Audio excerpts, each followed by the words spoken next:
Olá, sou a Fernanda Ninim, esse é o podcast Desembaça. É um espaço para a gente se entender, conversar, refletir sobre assuntos diversos, a fim de quebrar ideias equivocadas e ampliar os horizontes.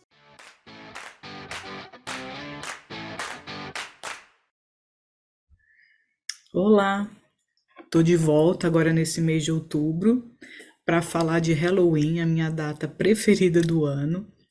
E vou trazer 2 episódios, então vai ser uma comemoração aqui em dose dupla, onde nesse primeiro episódio vou fazer uma breve introdução sobre o que é o Halloween, a origem, uma pesquisa bem simples que eu fiz, que é um assunto que me interessa bastante, e depois vou estar adicionando uns relatos que eu mesma gravei pro podcast Relatos do Além, dos Oucas, e vou colocar aqui porque eu também gostaria de ter registrado no meu podcast, ter eternizado essas histórias.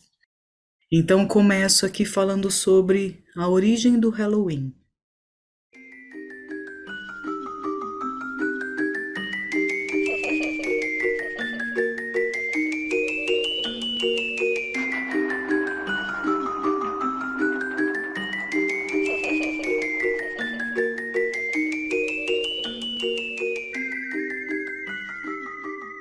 O Dia das Bruxas, ou Halloween, é uma celebração observada em vários países no dia 31 de outubro, véspera da festa cristã ocidental do Dia de Todos os Santos. Acredita-se que muitas das tradições do Halloween originaram-se do antigo festival celta da colheita, o Samhain, se eu não me engano é assim que pronuncia, e que esta festividade gaélica foi cristianizada pela igreja primitiva. O Samhain e outras festas também podem ter tido raízes pagãs. Alguns, no caso, apoiam a visão de que o Halloween começou independentemente do Samhain e tem raízes cristãs. Entre as atividades de Halloween mais comuns estão as festas e fantasias, praticar doces ou travessuras, decorar a casa, fazer lanternas de abóbora, fogueiras, jogos de adivinhação, ir em atrações assombradas, contar histórias assustadoras e assistir filmes de terror. A etimologia o primeiro registro do termo Halloween é de cerca de 1745.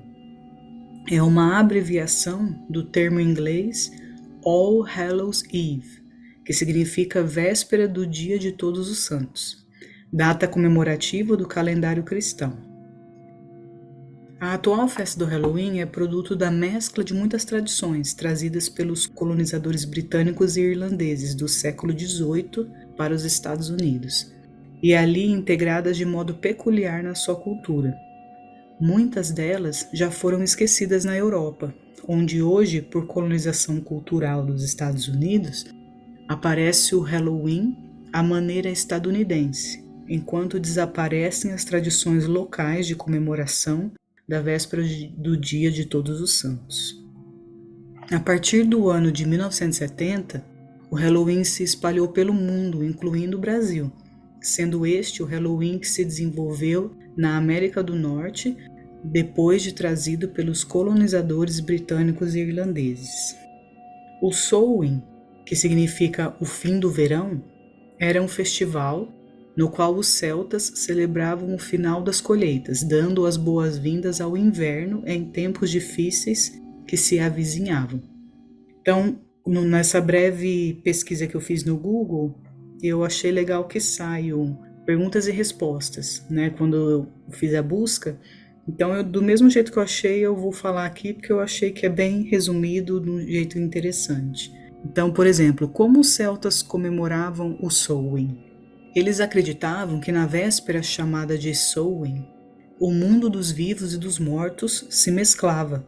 A festa do Samhain incluía o sacrifício de animais e uma grande fogueira em homenagem aos mortos. Qual era a importância das comemorações do Samhain? Esse festival comemorava o fim do verão, o começo do ano novo celta e as colheitas. Como o Samhain era uma comemoração pagã, e muito popular não só na Irlanda como também no Reino Unido, o pessoal da Igreja Católica começou a ficar de olho nele. Aproveito aqui para só responder sobre o que é ser pagão. A termologia pagão é utilizada para caracterizar as pessoas que não seguem os conceitos das religiões tradicionais. No cristianismo, todos aqueles que não são batizados são definidos como pagãos. Em outras religiões, é ligada ao ateísmo, vertente que não acredita na presença dos deuses. Então, de onde surge o termo pagão? Ele provém do latim paganus, cujo significado é o de uma pessoa que viveu numa aldeia, num dado país, um rústico. O uso mais comum no latim clássico era utilizado para designar um civil, alguém que não era um soldado. E qual o sinônimo da palavra pagão? Então, só para entender melhor, poderia ser um politeísta, ou bárbaro, ignorante, rude, profano. E o que significa um deus pagão? Em geral, as religiões pagãs são politeístas ou panteístas, que acreditam que tudo é Deus, e costumam venerar as forças da natureza, como os 4 elementos: fogo, água, terra e ar. O que significa a palavra pagão na Bíblia? De acordo com a Bíblia, o pagão é descrito como aquele que não adora o Deus verdadeiro, mas sim falsos deuses, que desviam as pessoas para um caminho de pecados. Isso aqui foi para entender melhor o que significa ser pagão. Então, voltando ao Halloween. O Samhain durava 3 dias e começava em 31 de outubro. Segundo acadêmicos, era uma homenagem ao Rei dos Mortos. Estudos recentes destacam que o Samhain tinha entre suas maiores marcas a fogueira e celebrava a abundância de comida após a época da colheita. E por que os celtas acendiam fogueiras? Justamente para espantar esses maus espíritos. Os celtas acendiam fogueiras iluminando o caminho dos mortos, além de usarem fantasias e outros artefatos para se defenderem. Então, os povos celtas acreditavam que os espíritos eram perigosos e poderiam passar para a terra dos vivos, praticar truques maldosos e se apoderar dos corpos vivos.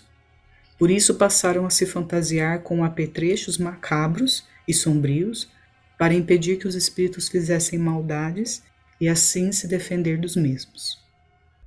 E o que as bruxas têm a ver com o Halloween?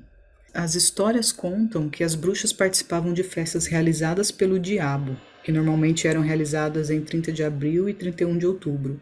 Tal crença chegou aos Estados Unidos por seus colonizadores e a partir daí se espalhou por todo o mundo, tomando várias formas diferentes. Qual é a diferença entre o Halloween e o Dia dos Mortos? A principal delas é que o Halloween é de origem europeia, dos festivais pagãos dos celtas. Por outro lado, o Dia dos Mortos mistura elementos indígenas e católicos, latinos. E por que a abóbora é o símbolo do Halloween? A abóbora é o principal símbolo do Halloween em todo o mundo. O legume representa fertilidade e sabedoria. As pessoas tiram o recheio da abóbora e desenham um rosto assustador em sua superfície. Dentro colocam velas para afastar os maus espíritos. Aí aqui também entra a origem, né, da abóbora ser essa figura assustadora, macabra, né, muitas vezes. Diz a lenda que vem de um personagem chamado Jack O'Lantern, que é o rosto esculpido na abóbora do Halloween. Em primeiro lugar, o Jack O'Lantern, ou Jack da Lanterna, é um personagem mítico que tem associação com o Halloween. A princípio, sua figura surgiu na América do Norte, em paralelo à lenda do Cavaleiro Sem Cabeça, onde há uma abóbora no lugar. Apesar disso, entende-se que as primeiras abóboras com as feições do personagem surgiram a partir de 1834. Posteriormente, a relação desse item com o Halloween aconteceu somente no dia 1º de novembro de 1866, em uma edição do jornal Daily News. Sobretudo, suas origens nos Estados Unidos partem tanto do Halloween quanto no período de colheita da abóbora, pois ambos acontecem na mesma época. Ademais, era comum que as lanternas com as expressões de Jack-o'-lantern estivessem presentes no Dia de Ação de Graças, mas outros símbolos acabaram tomando maior parte dessa data em específico. Ou seja, faz parte dos inúmeros elementos culturais modificados pela Igreja e pelo cristianismo, deturpando o sentido original e valor cultural ao adicionar questões de cunho econômico no processo. Encontra-se essa tradição do Samhain adaptada principalmente em filmes de terror, com elementos como a própria abóbora adaptada, que hoje é o Jack-o'-lantern. Sobretudo, se tratava de um irlandês bêbado que perambulava entre as ruas das cidades e vilas no país. Antes de mais nada, consiste numa lenda urbana datada a vários séculos. No geral, conhecia-se Jack-o'-lantern como uma pessoa manipuladora, conveniente, mentirosa e perniciosa. Como exemplo, as lendas apresentam que ele sempre enganava turistas e comerciantes do bem para conseguir beber de graça. Entretanto, a história narra que o próprio diabo ouviu sobre seus atos e decidiu visitar a Irlanda para saber quem era essa pessoa com fama pior que a sua. Apesar disso, Jack consegue enganar o diabo por 3 vezes e durante mais de 3 décadas. Eventualmente, o seu estilo de vida o matou e não foi aceito no céu, indo parar no inferno. Entretanto, o diabo não o aceitou por causa dos seus truques e o condenou a vagar infinitamente no mundo entre o bem e o mal. Ademais, o diabo o marcou como um habitante do submundo e, para sua punição, o entregou ainda uma lanterna feita com nabo, oco e carvão. Posteriormente, essa lanterna tornou-se a abóbora de Halloween, que se conhece atualmente. No entanto, a simbologia original é que essa seria a forma do Jack-o'-lantern guiar-se em suas andanças pelo mundo. Comumente, utiliza-se da sua figura em lanternas como forma de ajudá-lo a encontrar o seu rumo, sem assombrar e perturbar residências durante o Halloween. Em contrapartida, dizem que quando a luz da abóbora oscila muito, significa que o Jack está passeando pela região. Curiosamente, algumas famílias deixam oferendas perto de suas abóboras e lanternas para mantê-lo feliz e distante de suas residências ou familiares. Então, resumindo, o Halloween surgiu há mais de 3.000 anos e, claro, não era como a gente conhece hoje. O festival Samhain marcava o fim do verão e o início do inverno no hemisfério norte e também a virada do ano celta. Dessa forma, para os celtas, no dia 1º de novembro acontecia seu Réveillon. Portanto, a comemoração era uma data muito importante, pois marcava o início de um novo ciclo. Então, durante 3 dias, o povo celta comemorava com fogueiras e grande abundância de alimento. E assim se fazia um banquete com comidas de Halloween típicas desta época do ano e do período histórico, como abóboras, maçãs, carne, vinho quente, cidra com especiarias, nozes, romãs, batatas e a famosa abóbora. Contudo, a gente fica se perguntando o que isso tem de relação com o Halloween que conhecemos hoje. Durante essa celebração também se homenageava o Rei dos Mortos. Nesta data comemorava-se morte e ressurreição. Isso significa que, segundo as crenças celtas, os mortos vagavam pela terra para realizar a travessia para o mundo do além. Por isso, na bruxaria moderna, acredita-se que nesta época do ano o véu entre os mundos fica mais tênue.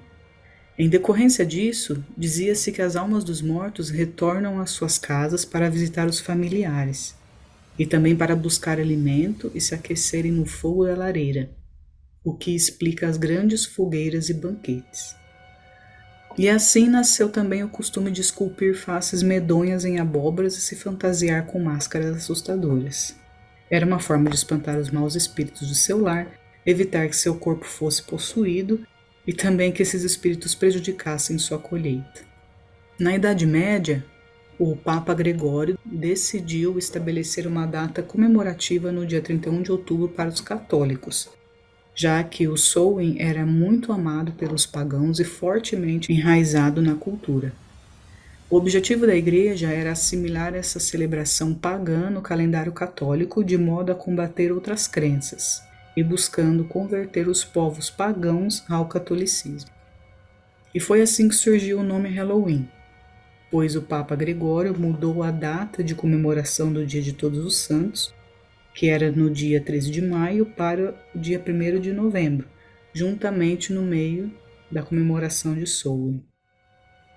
Uma curiosidade, a brincadeira de gostosuras e travessuras não teve início na Irlanda, mas em um costume europeu do século IX, chamado de Samhain, em português almejar. No dia 2 de novembro, dia dos fiéis finados, os cristãos iam de vila em vila pedindo soul cakes, bolos de alma, que eram feitos de pequenos quadrados de pão com groselhas, em troca de fazer oração para os seus mortos.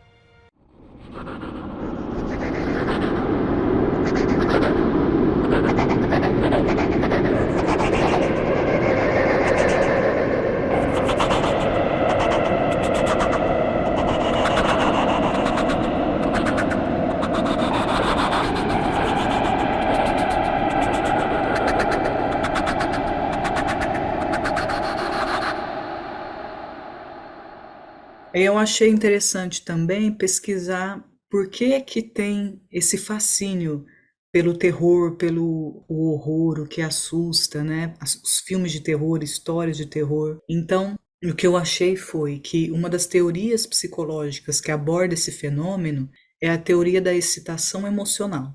De acordo com essa teoria, a excitação emocional experimentada durante a exposição ao terror é interpretada como uma resposta positiva, já que o cérebro percebe a sensação de medo como algo excitante e estimulante. Essa excitação pode liberar neurotransmissores, como a dopamina, que estão associados à sensação de prazer e recompensa. Além disso, os filmes de terror permitem às pessoas experimentar uma emoção intensa em um ambiente seguro. Eles proporcionam uma catarse emocional, permitindo que os espectadores liberem suas próprias emoções reprimidas ou experimentem emoções fortes de uma maneira controlada. Isso pode gerar uma sensação de alívio e satisfação, pois as emoções são experimentadas em um contexto fictício. Outra explicação psicológica está relacionada à necessidade humana de buscar sensações novas e desafiadoras. Os filmes de terror oferecem um ambiente no qual as pessoas podem enfrentar seus medos e testar seus limites emocionais. Essa busca por emoções intensas e novas experiências pode ser uma forma de autotranscendência, permitindo que as pessoas se conectem com algo maior do que elas mesmas. Os filmes de terror têm o poder de ativar uma série de mecanismos neurológicos em nosso cérebro. A exposição a cenas assustadoras e ameaçadoras desencadeia uma resposta emocional intensa que envolve várias regiões e sistemas cerebrais. Alguns dos principais mecanismos neurológicos ativados durante a experiência de assistir a filmes de terror incluem sistema de resposta ao medo, liberação de neurotransmissores, ativação do sistema nervoso autônomo, ativação do córtex pré-frontal, ativação do sistema de recompensa. Resumindo, o interesse por filmes de terror pode ser explicado pela busca por emoções intensas e novas experiências e pela sensação de excitação e estimulação emocional, pela catarse emocional proporcionada e pela possibilidade de enfrentar medos de forma segura. É uma combinação complexa de fatores psicológicos e individuais que contribuem para o fascínio que muitas pessoas têm por esse gênero cinematográfico. O medo é uma herança evolutiva. Quando nos deparamos com uma situação que nunca vimos antes, nosso cérebro pode interpretá-la como uma possível ameaça à nossa sobrevivência e se prepara para duas opções: lutar ou fugir. Vários aspectos biológicos do corpo se alteram para te preparar para o pior. O organismo injeta doses cavalares dos hormônios adrenalina e cortisol na corrente sanguínea. A pressão e a frequência cardíaca aumentam, as pupilas dilatam, os músculos recebem mais sangue e glicose, e algumas partes do corpo, como o sistema gastrointestinal, reduzem a atividade para economizar energia. Daí vem o frio na barriga. Vários estudos sobre o medo recreativo já mostraram que ele pode melhorar a capacidade das pessoas em lidar com o estresse e a ansiedade. Os fãs de terror parecem treinar sua capacidade de regular seu próprio medo ao brincar com ele, que, segundo o pesquisador dessa matéria, ele reforça um outro elemento importante. Os fãs de terror parecem treinar sua capacidade de regular seu próprio medo ao brincar com ele, pois estão no controle da situação. Para que o medo seja divertido, você precisa sentir não apenas que os níveis são perfeitos, mas que você está no comando relativo da experiência. As pessoas usam ativamente uma série de estratégias para regular seus níveis de medo em busca do ponto ideal, e faz sentido melhorarmos o uso delas através da prática. Essa última matéria eu encontrei na super.abril.com.br, que é o ponto de vista científico, né, um estudo científico sobre o que o nosso corpo passa quando a gente sente medo, né? Então essa foi a parte teórica sobre o Halloween, sobre o medo. E antes de finalizar, eu só gostaria de citar aqui que no dia 31 de outubro também é comemorado o Dia do Saci, que seria o resgate do folclore brasileiro e da cultura nacional. A data foi criada em 2003 com o intuito de resgatar e valorizar o folclore do nosso país, promover a cultura nacional e as tradições brasileiras. Então, acho que todo mundo, né, que estudou no Brasil sabe que o Saci Pererê é uma lenda do folclore brasileiro que se originou entre tribos indígenas do sul do Brasil, mas que sofreu influência de diferentes culturas. Tem apenas uma perna, usa um gorro vermelho e um cachimbo. Bom, essa foi a parte teórica desse episódio, né, onde eu quis trazer essa introdução para saber por que a gente comemora o Halloween e como se desenvolveu até hoje, né? Agora eu vou colocar os áudios, onde eu cito alguns relatos de experiências minhas e também de pessoas que são ou foram próximas a mim. E o próximo episódio vai ser nada mais, nada menos que uma conversa bem bacana que eu tive com a Ira Croft, do podcast Mundo Freak, que é um dos podcasts mais famosos e maiores de mistérios e casos insólitos que tem no Brasil, além de ser um dos primeiros, que também vem para comemorar esse Halloween. Então, um feliz Dia das Bruxas ou Happy Halloween para todo mundo!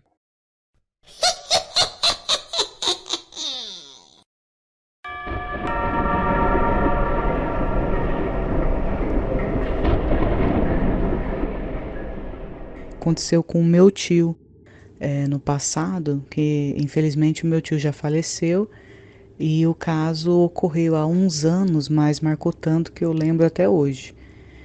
No caso, ele morava na casa da minha tia, num quarto que fica no fundo da casa, separado pelo quintal. Sabe aquelas casas mais antigas, amplas, que tem sempre o quartinho do fundo, né? E o meu tio ficava naquele quarto. E ali no quintal tinha o tanque, a área de serviço, onde separava do quarto do fundo até a casa principal. Então meu tio contava que numa noite ele estava acordando para ir trabalhar e ele podia até ouvir minha avó lavando a roupa no tanque, quando ele sentiu alguém sentar na cama dele.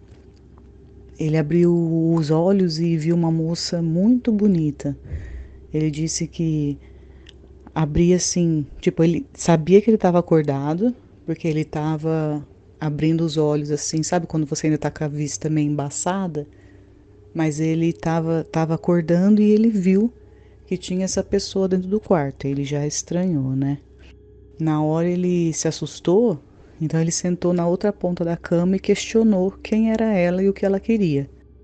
Ela dizia que para ele se acalmar, que ela estava lá para fazer uma proposta irrecusável para ele, né? Ele ficou muito desconfiado e tentou sair do quarto. Mas quando ele tentou, ele viu que a porta não tinha maçaneta e a janela não tinha o trinco. Então ele tentou chamar minha avó mas quando ele tentava gritar, a voz dele não saía. Até isso me lembra um pouco os relatos de, fala paralisia do sono, né? Mas nesse caso ele afirmava que estava bem acordado. Então a moça continuava ali, pedindo para ele se acalmar, e aí ele perguntou o que que ela tinha para falar. Então ela disse para ele que tinha um plano para ajudar ele a ter um filho. Na hora meu tio entendeu que coisa boa não era, pois devido à condição de saúde que ele tinha, ele sabia que ele não poderia ter filho. Como ele era muito devoto de Nossa Senhora Aparecida, ele tinha algumas imagens assim no quarto, né, que ele costumava orar. Porque assim, meu tio ele era espiritualista, né? Ele chegou a frequentar centros espíritas kardecistas, mas ele era muito, como a gente foi criado numa educação, na igreja católica, uma educação católica, ele tinha bastante imagens assim, e ele orava para essas imagens.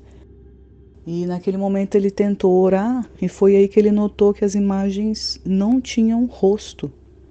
Não conseguia ver o rosto das imagens e o crucifixo que ele tinha estava de cabeça para baixo. Aí ele teve certeza que a entidade era ruim e insistia para ela ir embora, né? Falava que ela não era coisa boa e que a fé dele em Deus não permitiria que ela fizesse algum mal a ele. Então ele repetia: vai embora daqui, você não é bem-vindo aqui. Então finalmente ela desapareceu e de repente o quarto voltou a ser como era e ele pôde sair pela porta. Foi aí que ele foi correndo abraçar a minha avó e contar o que tinha acontecido, né? Minha avó acreditou nele na hora e junto com ele fez uma oração para acalmar e assim poder ele se sentir melhor, poder ir trabalhar, porque a minha avó acordava bem cedo, tipo 5 horas da manhã, você já escutava ela preparando o café, depois ia lavar roupa e meu tio acordava, acho que no máximo umas 7. Então eram só os dois ali naquele momento que estavam acordados na casa, né? Depois disso, ele contou a todos da família, né?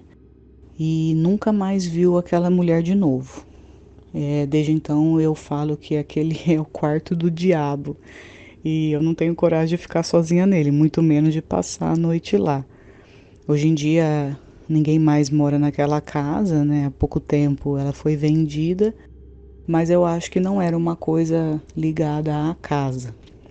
Realmente era uma coisa ligada a ele, porque depois até teve um primo meu que morou lá com a família e reformou todo o quarto e nunca aconteceu nada. O meu tio tinha uma sensibilidade muito grande e teve várias experiências espirituais, né? Mas essa foi a mais marcante e jamais foi esquecida.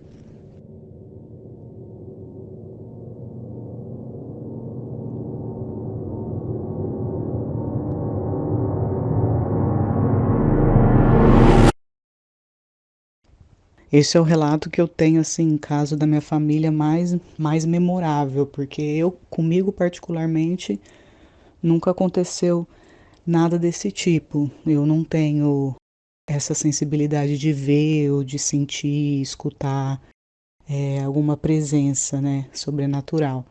A única coisa que eu tenho, assim, para compartilhar é que anos depois, essa minha avó faleceu e a gente era muito ligada a ela, minha avó materna, né? E eu tava um dia dormindo e eu sempre pensei, né, por causa disso que aconteceu com meu tio e filmes de terror que eu já tinha assistido, eu achei que se um dia eu sentisse alguém sentar na minha cama, eu ia ficar em pânico, ia ter muito medo. Mas aconteceu comigo um dia, eu tava dormindo pra amanhecendo, pra acordar já, e eu senti a cama abaixar, assim, pesar, né? E imaginei que fosse alguém, a minha mãe ou alguém que estivesse em casa ali, quisesse falar comigo. Só que aí eu fui abrindo o olho e vi que não tinha ninguém. E aí também estava nessa fase de estar acordando, de ver, tá tudo com a vista embaçada e tal. E eu só pude ver uma silhueta assim, só que a sensação era muito boa. né, de uma presença boa, não sentir medo. Então gosto de acreditar que era minha avó, né, de se despedindo ali de alguma forma. Aí depois que eu acordei totalmente e não vi mais nada e caí a ficha e fiquei com medo e saí e fui dormir com a minha mãe e com meu pai. Mas acredito que foi sim uma experiência sobrenatural. E uma outra vez, quando eu era mais criança, com meus pais viajando, a gente estava no carro, minha mãe e meu pai na frente, eu e minha irmã atrás, e chovendo. O meu pai, acho que ele foi parar no semáforo, o carro, e ele bateu o carro em outro carro da frente, que estava na frente. E naquele momento, tipo, acho que eu estava meio adormecida no banco de trás e acordei assustada, só vi meu pai chorando, a minha mãe tentando acalmar ele. E tava tudo muito escuro, muito embaçado, tudo chovendo muito assim. Aí eu lembro que eu olhei para baixo e eu vi tipo uma fumaça branca, alguma coisa branca ali. Que eu lembro, tem essa imagem agora falando, eu lembro nitidamente de eu cruzar a perna, assim, levantar a perna, que eu fiquei com medo, que eu vi que aquilo tava no meu pé. E eu cruzei a perna assim no banco e com medo daquilo me tocar. Aí eu lembro que eu baixava, depois eu vi que aquilo não sumia. E eu abaixava a minha perna e minha perna atravessava aquilo assim, até que sumiu. E eu achei interessante, falei, nossa, o que será, né? Depois, tempos depois, né? Estudando um pouco mais de espiritismo e ouvindo os relatos, tá? Eu falei, quem sabe era uma presença de uma alma ali boa, né? Ajudando a gente, porque a gente sabe que pode ter, né? A gente que não consegue ver nitidamente, pelo menos pode ver um pouquinho ali, não sei, de um ectoplasma ou um pedacinho de um perispírito ali, não sei. Mas foi muito interessante. Então, essas duas coisas que eu lembro mais que me marcaram, que aconteceram diretamente comigo, mas foram positivas. Graças a Deus não tive nenhuma experiência negativa nesse sentido sobrenatural.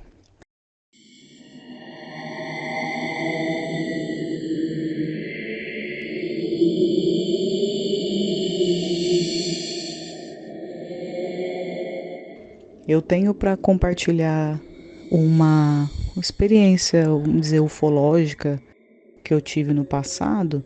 Então, quando eu era criança, acho que foi naquela época do ET de Varginha, que a gente ouvia muito e falar e via na televisão, notícias e tal. E a gente ficava impressionado, né? Ainda mais criança, né? Ficava traumatizado. E naquela época eu lembro que eu morava no interior de São Paulo, então brincava muito na rua, assim, com os vizinhos, né? E um dia eu tava brincando na calçada de casa com uma das minhas vizinhas, e eu tenho essa memória nitidamente de da gente estar ali brincando na calçada e eu começar a escutar um barulho assim de longe, tipo nhau, nhau, nhau, nhau. Falei, nossa, mas o que é isso? Aí a gente começou a olhar, procurar, ver o que era. E eu olhei no céu e a gente viu que era algo que estava voando e girando e emitia uma luz vermelha. E quanto mais longe ele ficava, aquele avião ou aquela coisa que estava voando ali, se ficava, mais alto era o barulho, mais alto emitia o som. Então era muito estranho, porque a gente olhava e falava, nossa, mas tá tão longe, como que pode estar um barulho tão alto? E quanto mais se afastava, mais alto a gente escutava, nhau, nhau, nhau, nhau, nhau. Não sei se foi por influência das notícias, né, da época, de ufologia, de ET, não sei o que, a gente ficou com medo. E aí falava, a gente achou melhor sair correndo e cada uma entrar para sua casa, né? E aquilo, provavelmente avião não era porque ele girava. né? A gente não conseguiu ver a forma ou o formato porque a gente só via a luz que emitia, que eu lembro muito bem que era vermelha. E ela girava, girava, girava e não sei, não lembro de ter visto o momento que desapareceu, porque eu que desapareci primeiro. Eu entrei em casa e não quis saber. E depois, no outro dia, eu falei, será que acordei pensando nisso? Falei, será que foi um sonho, alguma coisa que que ficou na minha cabeça de ter escutado ou visto na televisão? Aí eu fui nessa minha vizinha e perguntei para ela se ela lembrava, e ela lembrava. Ela afirmou o que a gente tinha vivido naquela noite, né, na noite passada. Então, como a gente sempre ouve quando o pessoal comenta aqui nos relatos, né, quando tem mais de uma pessoa que presencia aquela situação e confirma, né, corrobora com o que você estava vivendo, quer dizer que pode ser que não era só coisa da sua cabeça, né? Enfim, foi bem marcante aquilo. Eu sei que eu fiquei com medo porque eu falei, melhor não ficar muito exposta, ficar tentando entender o que que era, ou observar muito, que eu tinha medo de ser abduzida na época, né? Então voltei para casa e deixei quieto.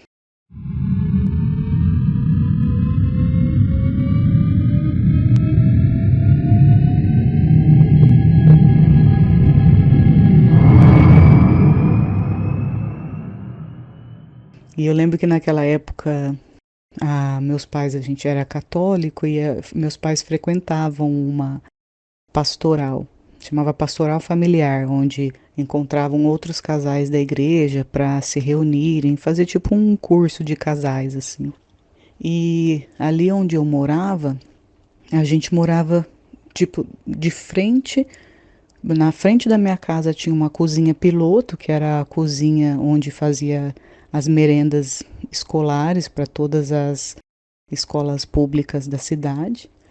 E logo atrás era uma avenida que dali você levava para a rodovia. E então atrás tinha um pomar de laranja, que até então ali era muito conhecido como uma região de bastante plantações de laranja. E eu lembro que tinha esse casal que fazia parte da pastoral familiar, que eles juram que na época eles estavam indo para a pastoral, era à noite, e tinha uma rotatória ali naquela avenida que você fazia e quando você fazia você via uma placa com instruções ali né, da cidade, de quilometragem, não sei. Não lembro o que tinha escrito na placa, mas ela falou que quando eles estavam fazendo a rotatória, o farol iluminou aquela placa e eles juravam que viram dois olhos grandes assim, vermelhos, é, tipo, em cima, sabe? Como se tivesse alguém atrás da placa. E eles pararam assim, até pararam e faziam um farol alto assim para sinalizar, para ver o que que era, e falou que a cabeça é como se fosse uma cabeça, ele se movimentava de um lado para o outro, de um lado para o outro. E conforme eu tô falando aqui, eu tô fazendo o gesto que eu lembro muito bem deles contando isso, como aquilo impressionou demais, aqueles olhos grandes, vermelhos, se movimentando. E aí eles ficaram com medo, abaixaram o farol, aceleraram o carro e foram embora. E isso foi também naquela época, né? Sempre no meados dos anos 90. E eles contaram para todo mundo. Então, eles acabaram de vivenciar aquilo, eles foram lá e contaram pro pessoal da pastoral. E aí meus pais compartilharam com a gente, se eu não me engano, eu era criança, então eu não ficava durante os cursos que eles faziam. A gente ia para brincar com as outras crianças. Mas eu acho que eu lembro deles contando e depois os meus pais contaram melhor pra gente, né? Mas sempre, né, com aquele ar de desconfiança. Ah, mas será que era isso mesmo? Será que era ET? Que era, né? Mas naquela época tudo era possível, né? Logo depois veio os relatos, né? Os acontecimentos do chupacabra. Então era tudo uma coisa que marcava muito a gente, porque ali onde a gente morava era rodeado de mato, de pomares, de todas várias plantações, então era muito fácil de acontecer isso, de ter, ainda mais quando, né, a gente que vem de família que morou em roça, em sítio, muitas histórias para contar, né? Enfim, esse é o meu relato ufológico. Agora, mais do que nunca, com as notícias aí que estão vindo das autoridades confirmando a existência de UFOs, de vida extraterrestre, a gente, mais do que nunca, tá alerta, né? Tá familiarizado com isso. Enfim, um beijo para todo mundo, boa semana para vocês.